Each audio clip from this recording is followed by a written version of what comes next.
And James, would you come here, James? Now, when were you at Fort Benning? A lot. Throughout the 80s, a lot, 80s, early 90s. Yeah. When first in the 80s? 86, 87 basic course, and, 85 jump school. Then came back, yeah. Right, yeah. and came back for advanced course, right. Well, see, I'm so much older. Yeah, it's okay, man. If you had come, I left in 82. And from what I understand, since you've been there, things have improved dramatically. That's usually what happens. Yeah. But thank you for all your service Yes, sir. and your willingness to serve. Thank you. And isn't he wonderful to step up and serve?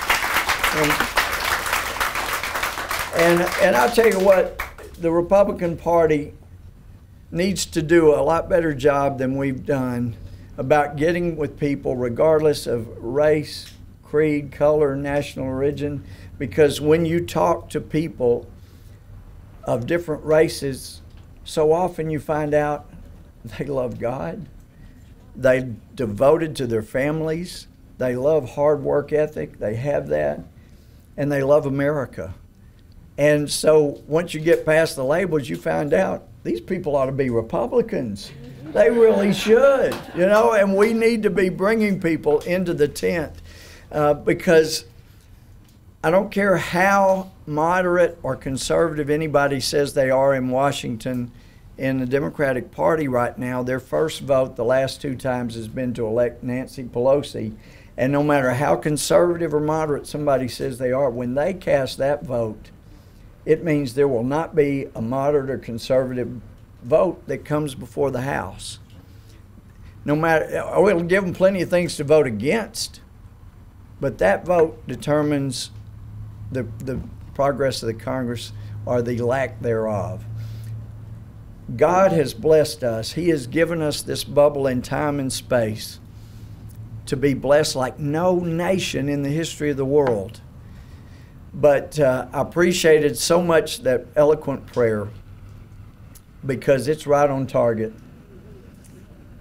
God can bless us for another 200 years.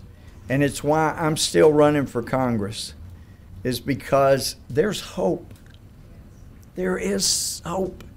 And I've been telling, and Mike Pence, the Republican chairman of the Republican Conference, oh, I'm fine, thank you. But and Eric Cantor, who is the minority whip, the Republican whip, they have both introduced me to groups as Louie Gohmert, the congressman from Texas, the conscience of our party. Well, all that means is I'm fussing at my party apparently more than most people. Because we have got to get back on track. We've got to quit doing the politically right thing and just do the right thing. And that's what we've been trying to get across. But the thing is, if you go back to our founding documents and the letters at the time, they were saying, you know, we have within our grasp the chance to do what's never been done, you know, to govern ourselves. And if you look at the back of the dollar bill, of course, you got e pluribus unum on the ribbon of the eagle. That's not the national motto. That's part of the Great Seal adopted around 1790. E pluribus unum, out of many one. We want every race, every country. We want your people coming and immigrating here, but they got to assimilate. We've got to be one people. It has to be that way. We want you coming from everywhere, but we can't let you fractionalize this land by speaking lots of different languages instead of coming together as one. They've known that since the beginning. The other side of the Great Seal, with a pyramid, has a triangle with an eye in it representing the all-seeing eye of God. And above that are the words, Annuit coeptus, Latin for meaning, He, God, has smiled on our undertaking. And below that are the Latin words Novus Ordo Seclorum, meaning new order of things, new order of the ages. Not new world order, but the new order of things, because people have never fully governed themselves before. That's what the founders were thinking. That's why it's a new order of things, that we're going to get to govern ourselves. And the concept was so wonderful that people would govern themselves, and they would hire what we call public servants to come in and do what they tell them to run things for them. but the people are the government. And the hiring day is called Election Day. And jury duty is something that you have as a responsibility of being the government, as we the people.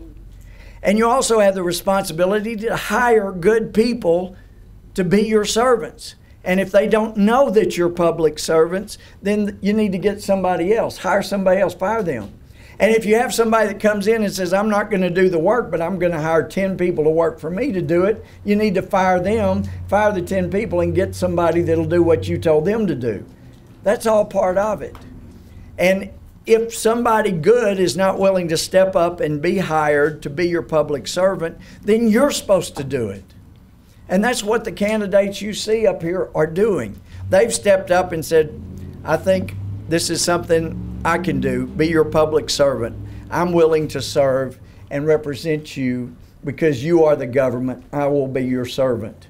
That's what it's supposed to be. And when you see good people running, part of your obligation as we the people, the government, is to help good people get hired on Election Day and make sure those elections are fair and we cover the polling places so that people aren't cheating. It's that important. And the old adage that democracy ensures people are governed no better than they deserve is exactly right. You may not like somebody that's in office right now, in national office, but you deserve it. We deserve it as a nation, whoever it is.